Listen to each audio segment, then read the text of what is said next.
പല പേഷ്യൻസും ഈ ടെൻഷൻ അടിക്കുന്ന ഒരു കാര്യമാണ് ഈ റമദാൻ മാസം ഈ നോമ്പും ഈ അലർജി പോലുള്ള രോഗങ്ങളുടെ ചികിത്സയും എങ്ങനെ ഒരുമിച്ച് മുമ്പോട്ടേക്ക് കൊണ്ടുപോകുന്നുള്ള കാര്യത്തില്. നമ്മുടെ ഈ അലർജി പോലുള്ള അസുഖത്തിന് കൃത്യമായിട്ട് കണ്ടിന്യൂസ് ആയിട്ടുള്ള ട്രീറ്റ്മെന്റ് അത്യാവശ്യമാണ്. ഇത് പാതി വഴിയിൽ ബ്രേക്ക് ചെയ്താൽ പഴയ കംപ്ലൈന്റ് വീണ്ടും റീഅപ്പിയർ ചെയ്യാനുള്ള ചാൻസും വളരെ കൂടുതലാണ്.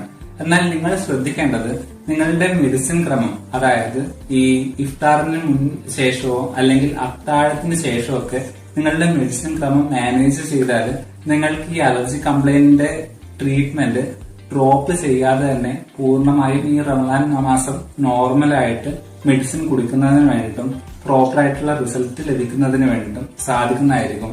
നിങ്ങൾ ഏത് രോഗത്തിന് മെഡിസിൻ എടുത്താലും സ്വന്തമായിട്ട് ഇത്തരം മെഡിസിൻ ക്രമീകരിക്കാതെ ഡോക്ടറുടെ നിർദ്ദേശപ്രകാരം മാത്രം നിങ്ങളുടെ മെഡിസിൻ മാനേജ് ചെയ്യാൻ വേണ്ടി ശ്രമിക്കുക. അല്ലെങ്കിൽ ഇത് പലതരത്തിലുള്ള ആരോഗ്യ പ്രശ്നങ്ങളും ചിലപ്പോൾ കോംപ്ലിക്കേഷൻസ് വരെ ഉണ്ടാകാനുള്ള ചാൻസും വളരെ കൂടുതലായിരിക്കും.